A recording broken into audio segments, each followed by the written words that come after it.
This is going to be Season 1 of Jund Land Destruction Streamer Edition. Or something like that. And for Episode 1, of course, we couldn't have anyone else other than Amy the Amazonian. She's a fantastic streamer, has a great community.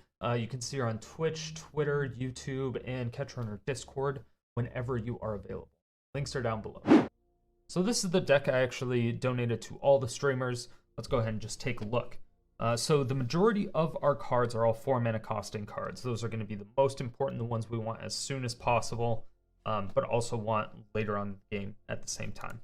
I'll show you. So the first thing we need to do is get 2 mana costing ramp cards. So these are the most important things to have since, again, the majority of our cards are 4 mana costing. We want to be able to play them on turn 3 as consistently as possible. The only card that we don't want to get in our opening hand or the first few turns is going to be Once in Future. We use that for late game. Essentially, it's just the recursion of the land destruction that we already used. This makes it to where land destruction is actually viable at that point because you have enough land destruction cards to bring them all back, throw them, bring them all back, and then throw them, do all that stuff. It's really fun. So for the aggro matchups, we have Shifting Ceratops, which is a relatively cheap, has a great butt, a lot of attacks, so it works very well against various aggro decks. It's also extremely good, obviously, against blue decks, and you can just beat down their planeswalkers. The other card that's good against aggro, if you can make it to turn 4/5, is the Cavalier of Thorns. Cavalier of Thorns, huge ass, amazing card, gets you an extra land into play for ramp, and then at the same time, you can also bring back any card from your graveyard. So this also has amazing synergy with Once in Future. So Once in Future, a lot of people don't know this card. First of all, it's an instant. Keep that in mind. It's an instant. You return a card from your graveyard to your hand, and then put up to 1 other card from your graveyard to the top of your library, and then exile Once in Future. However, if you pay the adamant cost, so essentially if you just pay 3 green sources, or you have 3 green sources that you can pay, take 2 of those cards and then just put them in your hand instead of putting 1 on top of the library. Awesome. So the synergy between that and Cavalier of Thorns is that you look at the top 5 cards of your library, pick 1 land, if you get it, hopefully, put it into play, put the rest in the graveyard, and then you have 4 cards that you have in your graveyard that you can just get back from Once in Future. It's great, like, tiny little synergies like that that make decks good, in my opinion. Again, against aggro, we have Storm's Wrath, which is phenomenal. If you can make it to that turn, that's like the hardest part about this deck, is making it to turn 4. You're essentially banking on red decks not being able to kill you on turn 4/5. So you have to be able to do something, and a lot of it is just not good, and we'll go over that later. The other cards we have anti-aggro are going to be the deck Bedazzle, primarily the deck part, obviously, because you get +3, -3 on whatever their creatures are, their Steamkins, their Ebon Knights, their Johnny Pridemaids, all that stuff. It works really well against it. I'm still considering going up to 4 of those, but that's neither here nor there. Outside of that, when you're in the control matchup, you have Shifting Ceratops, various Rubble Readings just to draw out counter spells, essentially. And then you have Karn, the Great Creator, which we'll go into the sideboard later. Another one, Liliana, amazing Planeswalker. If you can alter, it's GG, basically. Casualties of War, again, still one of my favorite cards in the format, if not my favorite. It's amazing. An amazing card. Especially when you're not really doing too much early game outside of poking lands. They're going to be able to build up their board. And once they have like a greedy board, because you can delay a lot of this stuff, you can lure them into a false sense of security, like I'm just blowing up lands, but I don't have any ways to kill your creatures because I'm a big noob, something like that. And so they just overcommit to the board and play what cards they can play as soon as possible, because if they don't, we blow up their lands, right? So it kind of forces them to flood the board with what they have in their hand, just so they can get stuff on the board, while we're just really baiting them into a giant Casualties of War that's like delicious. So that's basically the basis of the deck. As far as sideboard goes, this is just a wish board for Karn. We have the Grafdigger's Cage, so this helps against a lot of meta decks right now. Shadow Spear. This is really only good against Dream Trawler. That's pretty much the only thing we have for Dream Trawler. It's that and Shifting Ceratops. So Shifting Ceratops kills Dream Trawler. But outside of that, if we can't get it, Shadow Spear is the next best thing. But again, we don't even have like that. That gives us Casualties of War, and that's about it. So we have Liliana, Sacrifice, Casualties of War, and then Shifting Ceratops. So we do have a lot to do it, but some of them may require Shadow Spear.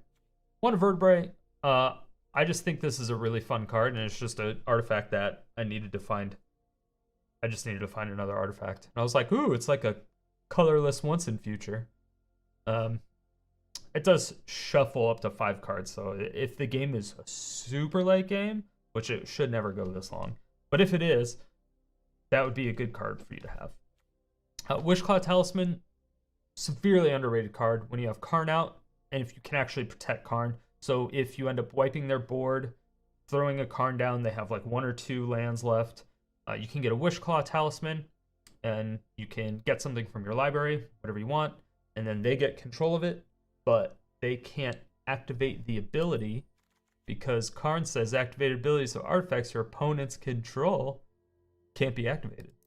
So, yeah, they just have a Wishclaw Talisman that they can't use.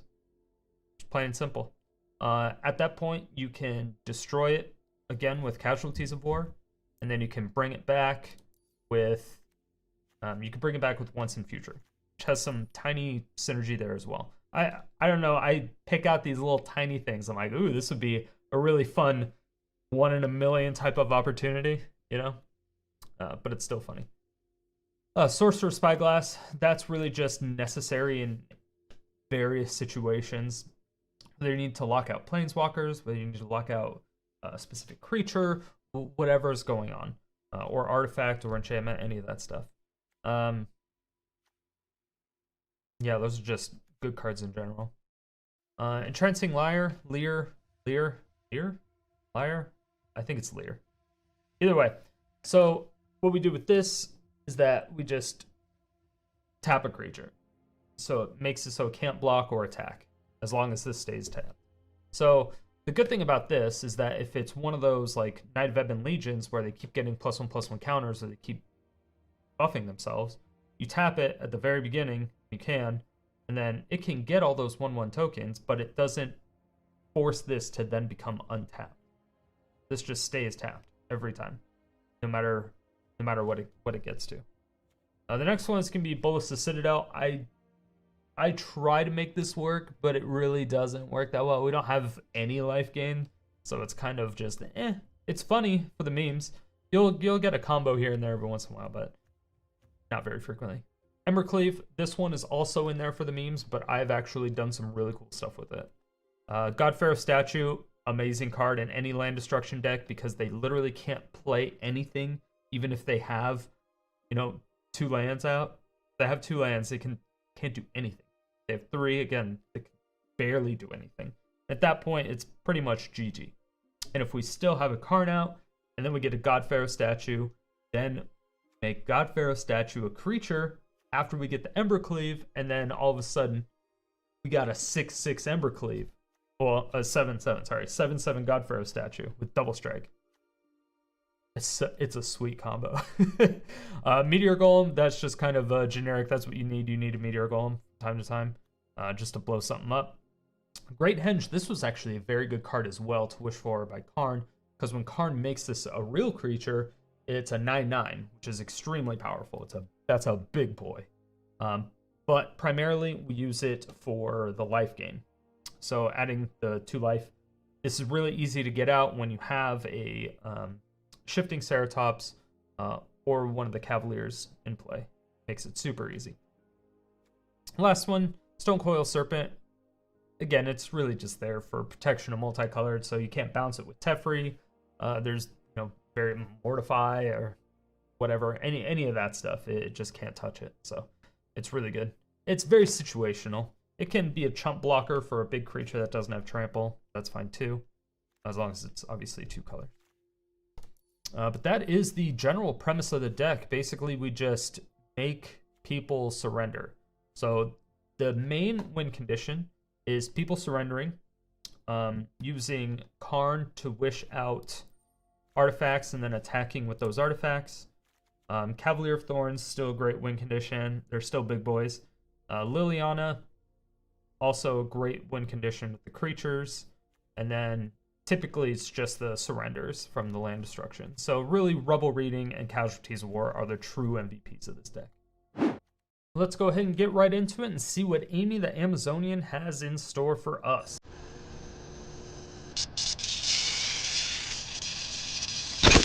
Is a deck that Striderstone sent me. It is a land destruction deck in Jund, which is an interesting choice because not a lot of people out there playing land destruction right now. Not a lot of LD land destruction. So this deck is pretty rad. It's using Karn. This is a wish board, I believe, not a sideboard. And it's going to be played in a constructed event. So I received a donation to do this, and it should make for something fun. Hopefully I don't just lose and then lose again. I'm looking forward to Rubble Reading some lands, to bedazzling some lands, to causing some casual casualties. A Striderstone deck? Yes, this is a Striderstone original. I have given it a name, though. I called it No Lands, No Problems, because we're gonna delete some lands. So let's go to wherever the heck event is. Is this it? Standard event, traditional standard. I think this is a best of one deck based on the fact that it has a Karn wish board. Yes, let's do this. Bring your best standard deck. Yeah! I'ma do it.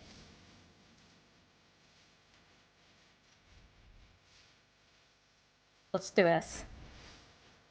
Let us destroy our enemies with the power of land destruction.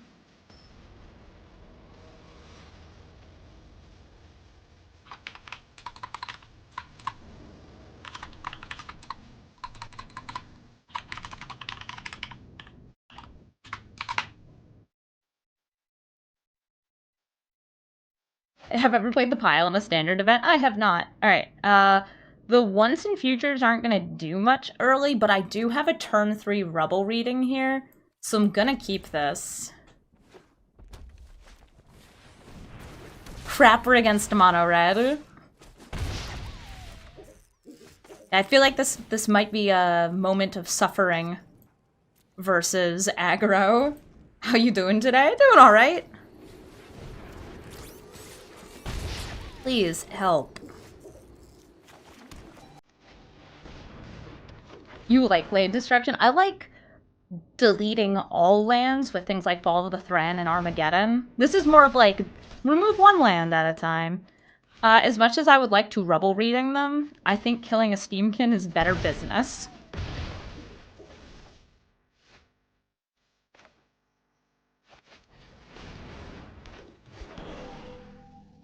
Wolf Willow Haven. Do not need that right now. Whew. Yeah, Paradise Druid makes me the good red stuff. And I can just Rubble Reading them anyway here. Okay, Rimrock Knight. Did I have 2 spells?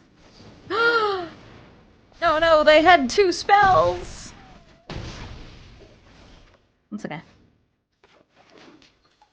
Activate ability. We're gonna take this fool down to 1 land.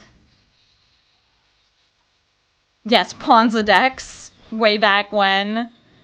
Eeny, meeny, miny, mo. Catch a tiger by the toe. I actually think it's better to destroy the mountain here, because it means if they draw another Castle Embereth, it'll come intact. Okay, destroy target non-basic land. I can do that next turn. Get out of here. I could also just kill a creature with the Bedeck. I'm probably just gonna play Cavalier of Thorns next turn, though. To be real. light up the stage, which gives them 3 mana. I don't think they're tilted. They're on a red deck. They don't need land. Bedazzle at 6 is kind of harsh. So Torbran might come down next turn, because they're going to be able to go off, why don't they?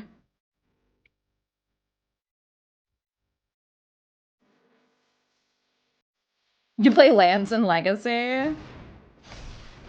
I want to say you monster, but at the same time... Oh, you beautiful person, you. I feel like this deck might need, like, Ritual of Soot if it's not already in here. I don't have the list in front of me. I have a land. You like that Ravager Worm? Ravager Worm's dope. I wish that it could destroy non-basics that didn't have activated abilities. Ritual Sit doesn't destroy lands. Yo, Fluffitron. Yes, these are licensed arms. I got the 4 Storm's Wraths. Right, Storm's Wrath is also 4 mana. I'm ready to die. I'm ready to die.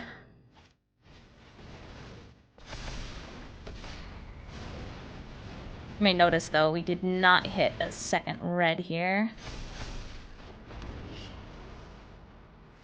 So good game. Turns out destroying mono red's lands really doesn't do that much. I think nobody is surprised.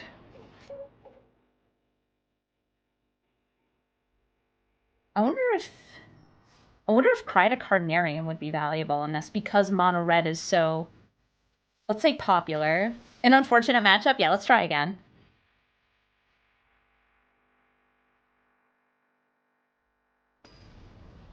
Exactly, you only need 2 lands to win with mono red, and I took them down to 1 land, and it wasn't enough.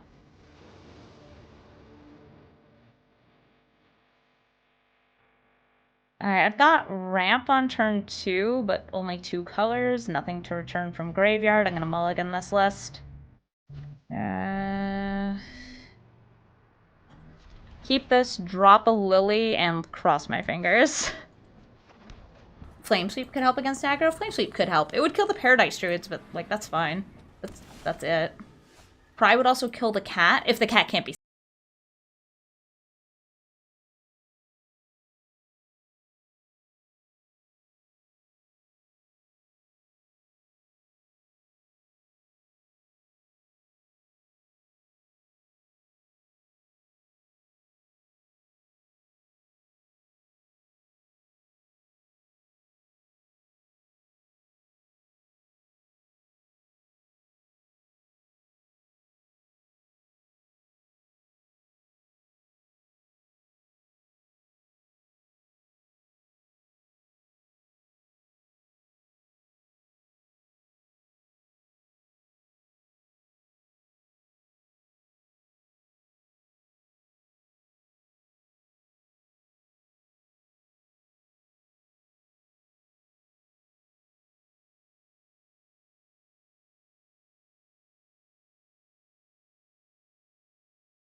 person will just become the mono blue list they know they want to be.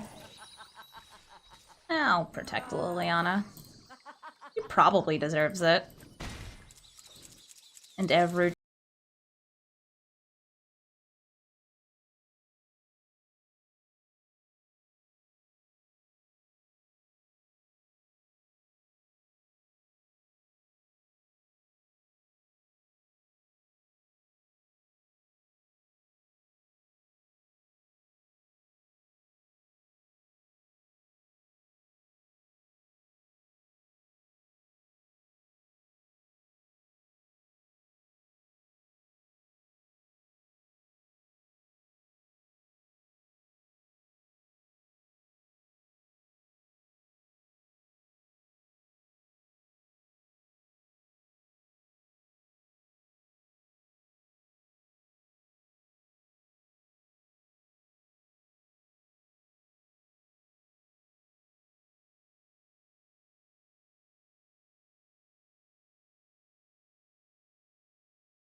or they didn't bounce my Wolf Willow Haven.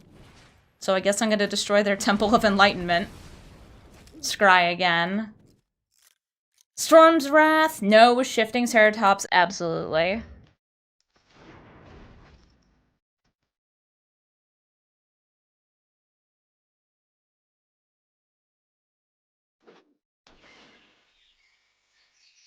Here's a question though. Do I take the next turn to destroy another land?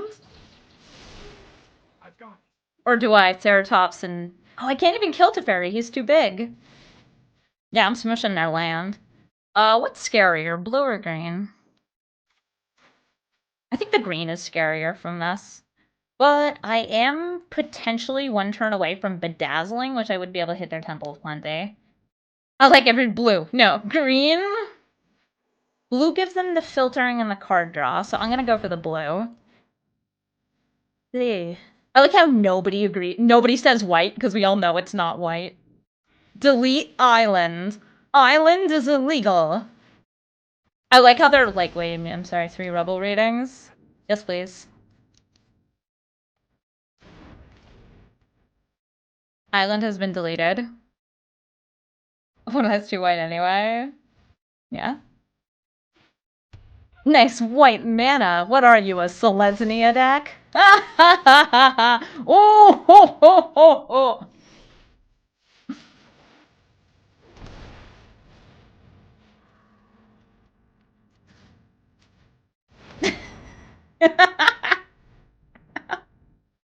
You buffoon!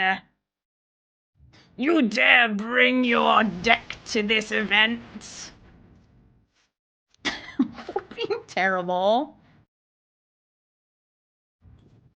I love Celestia so much. Oh.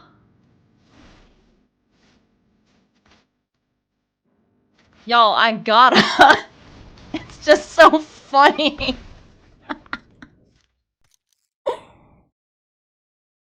Keep a land with no red mana, 3 rubble readings in it. Ruin this person's whole day.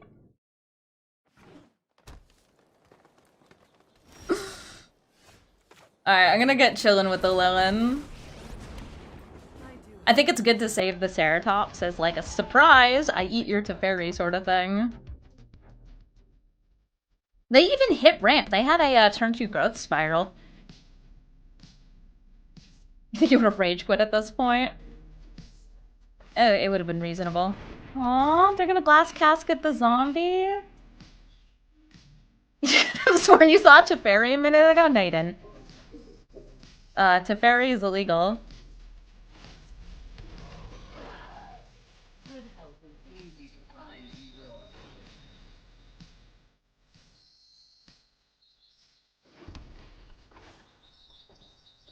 Okay.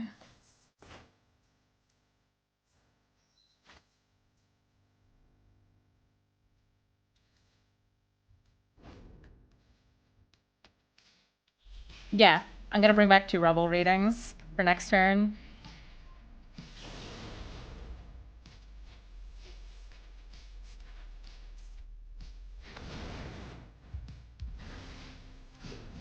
I have some wraths in hand.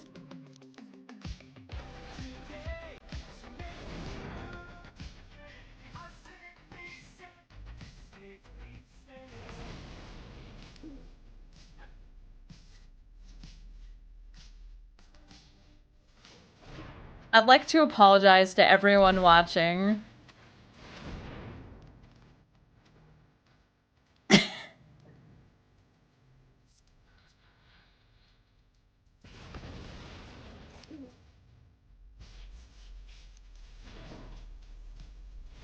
You're witnessing a crime, you're witnessing bullying. Apologize for what? Please look at their graveyard.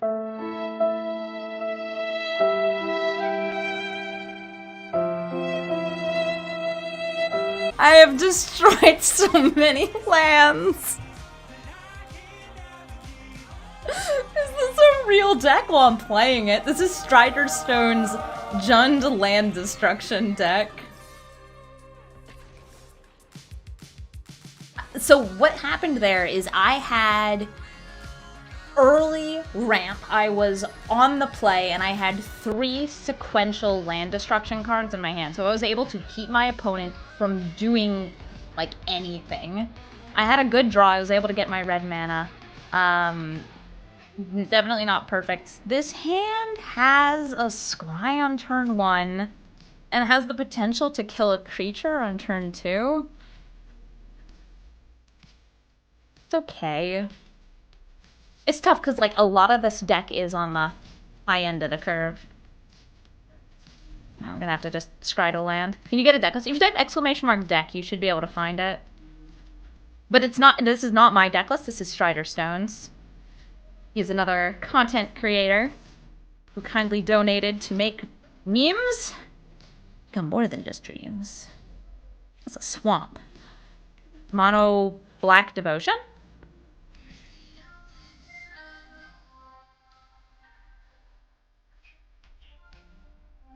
Orzhov. Corpse Knight? Ooh, is this Orzhov Knights? I'm gonna kill that thing.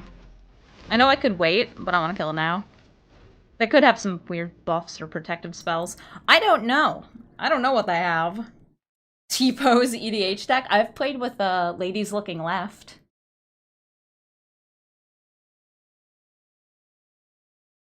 Maybe we'll put Armageddon to Historic next? Please no. If I need to roleplay as Strider Stone, I have to oops the opponent when I shut them out of the game. This is why I'm not Strider Stone. As much as I am cackling over here when I destroy everybody's lands, I can't do more than that. It feels painful. Corpse Knight, Cruel Celebrant Cat combo. The fun one. Hey, there's the Cruel Celebrant! Okay, at least it's ramp. I now have 3 mana's worth. And they probably have, the 4 mana Sorin is usually a good add in these. Oh, right, Tectonic Rift. That's a thing.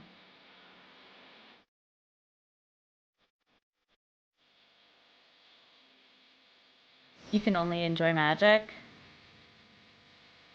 You can only enjoy magic when I'm not able to do anything either. I'm gonna get some of that good black mana. Already have enough green mana. Swamp! I have 3 green sources.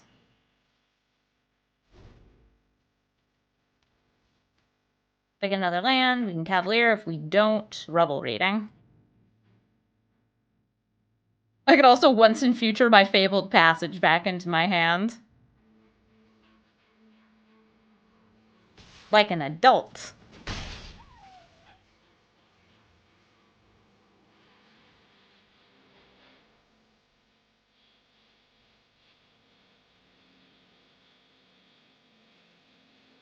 So they haven't played a 4th land, and they also haven't played anything. I wonder if they're sitting on a Mortify? Because they could Mortify the Wolf Willow Haven. I'm gonna go to destroy their Godless Shrine. If they don't play anything here, yeah, we're gonna be setting them back. We don't really have anything to destroy. Okay, that's... It's funny, but I don't think I want that. I want land right now. Or another Rubble Reading, sure. If it were land, we could Casualty next turn. If it's Rubble Reading, we can just eat Swamp. Yeah, they hit a good turn 2. And their turn 3 was like a little... They only landed 1 thing. And now they're just stuck on lands. I have a feeling they have like 4 mana Sorin and maybe... I still think they might have Mortify. Is Tamio coming to Kiara? I don't think they know each other.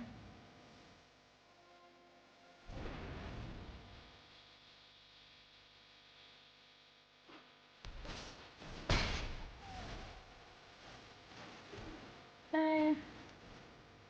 We're going to destroy a creature and land. By the way, the reason why I keep hitting their black mana is because the cards that have black in them tend to be the ones that actually win the game for them, whereas the ones in white are just, like, fuel for the fire.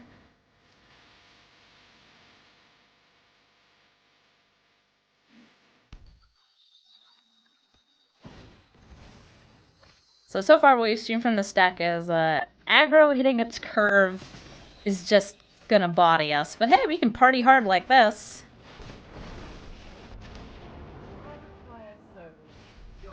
Have a Zombo. And once in future, the Rubble Readings. Next turn. Pat, thank you for gifting a sub to Gektu. Oh, Hero of Precinct 1. Neat. Just keep them in the pain zone. They do not have a non-basic land. My Cavalier here. Let's me ramp, fill up my graveyard more. Boop. You like Tamia because she's a nerd? She's a librarian. Gektu! Now you will be able to request songs again. I got you on an island.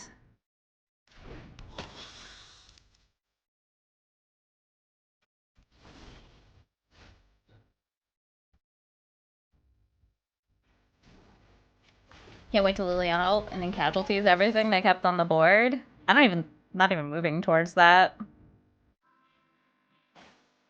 Do this right now. Rubble Reading, casualties, 80 adamant cost. Delete swamp. This poor bastard. Yeah. Yeah. How am I today? I'm a bully, apparently. I'm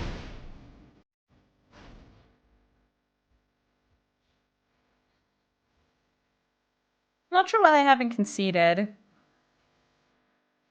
Just looking at their graveyard. Magic's a fair game. We only have like one 3-color walker in standard. We have Bolos. Nicol Bolas. We have a bunch of them in like Commander.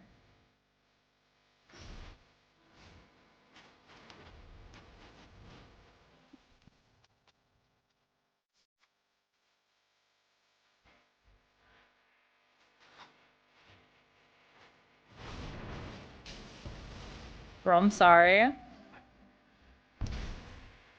You didn't know Tamia was a librarian? Yeah, she's a big old dork.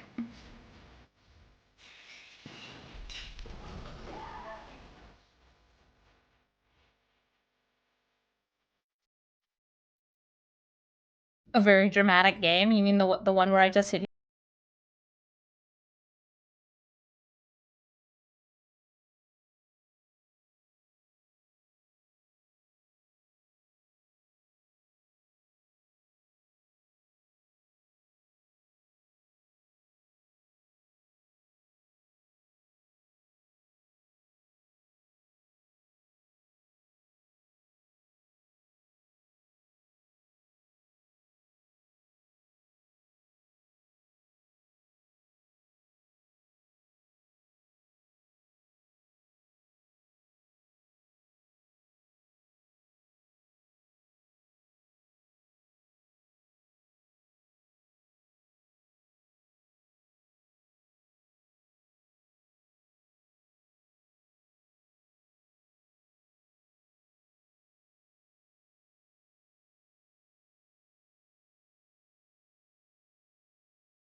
Do I want to trade with the robber?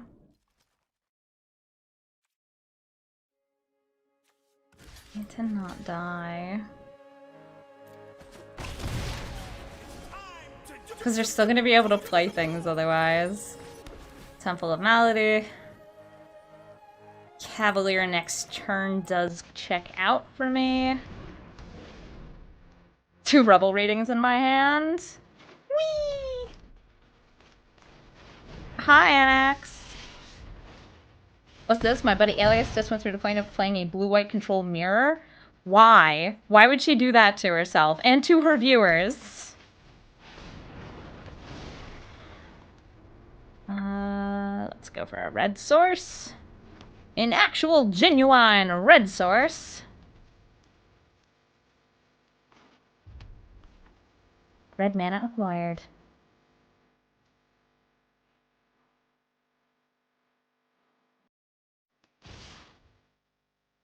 Oh god, please no Ember Cleaves.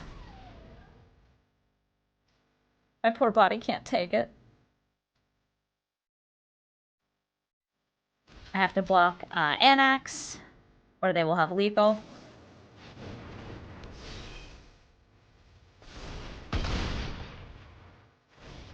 Whee! Okay, is anything here save me?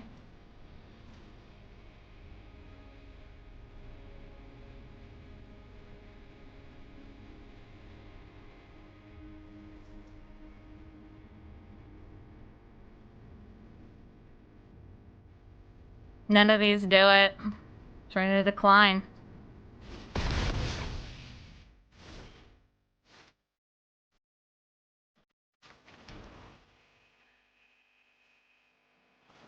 Let's just find out what was on top of her deck. Yeah, those wouldn't have done it either. Good game. Please no cleave. Please no cleave. Alright, so we went, what, 3 and 3, I think? We died all 3 of our deaths to mono red. And we bullied everybody else by eating up all their lands because we were too fast for them. Casualties would have done it, I know, but we didn't hit casualties. Yeah, so we went 3 and 3. Same number of wins as losses. And I got some cards. Once again, thank you to Striderstone for sending me a dono. And asked me to play this deck. It was cool. It was cool. So what we have here on the right-hand side is the Gem Land Destruction deck that I gave to all the streamers. One on the left here is going to be Amazonian's variants of it. So these are the changes that she made after the constructed event that she did. So let's see what the differences are. The very first one that I noticed out of the gate is the fact that she took out Karn the Great Creator. I can kind of understand of why she would want to do that, because I don't think any current meta decks even run Karn, just because there's really not that many artifacts that are really powerful, and if they are, they already have it in the main deck. So it's easy to cut that. I can see why. I still really like it because of the flexibility that it has in best of one. But she ended up taking that out. Looks like all the creatures are the same still: 4 Paradise Druid, 2 Shifting Ceratops, and 4 Cavalier of Thorns. The sorceries, she added in Legion's End, which I really like that idea. I think I added 1 or 2 at one point, but then I took them back out. And I'm interested to understand her thought process as to why 3 Legion's End over everything else. There are a lot of mono aggro colors and stuff that it's nice to get rid of them. It sucks that it's a sorcery and not an instant. But outside of that, I still think it's a good choice. 4 Rebel Reading, obviously, because best card in the game. 3 Storm's Wrath, same. 4 Casualties, the same. Yeah, it looks like she kept Bedeck Bedazzle, added 2 of, and Once in Future to 3. Wolfwallow Haven, it looks like she cut 1. And I believe, yeah, so she cut 2 of the Karns to put in 2 Legion's End, and then cut 1 Haven to put in 1 Legion's End. Which, so what that does is that eliminates a little bit of our ramp, so we can't really cast our 4 mana abilities on turn 3 if we don't hit the ramp. So I don't know if I agree with that part. Definitely, you almost need to have 3 or 4 Legion's End. But at the same time, I mean, it kicks the shit out of Nessa's stuff too. It can be brutal. Legion's End can be very, very, very good, because when Lily makes her lands into creatures, this works against all the like Hydroid Craces. It's a really good choice. But yeah, it seems like all the lands are the same as well. 6/4. Yeah, so one of the big things that I changed, I did add a second red source for my changes, just because of Storm's Wrath. Storm's Wrath was something I added like just before I gave them the list. Like very haphazardly just threw that in there because I felt that we needed more powerful sweepers. So I threw those in there, but I didn't have a second mountain, and the red sources are already pretty sparse here. Yeah, there's not much red in the deck, and so guaranteeing a second red source is very difficult. So I did end up adding in a second mountain, and I think I put in some of the black-red dual lands, black-red shock lands. I forgot what they're called. But I did end up adding both of those, which obviously helps a shit ton. And then adding the Fabled Passage, so you can actually search for a second mountain if you need it. It just makes it to where, because if you want 2 Storm's Wrath, you have to have the mana for it. Have to. It's, yeah, against aggro, mana should be the last thing you have to worry about. If you have a sweeper, you have to have the proper lands. And that's really difficult to do in a 3-mana deck, or a 3-color deck. So, yeah, overall, I think her changes are pretty valid. I still really like Karn, but I can definitely see taking it out for additional removal. I don't know if I would take out a Haven, though. I really don't think I would take out a Haven. Don't think... Yeah, I don't think I would do that. I think that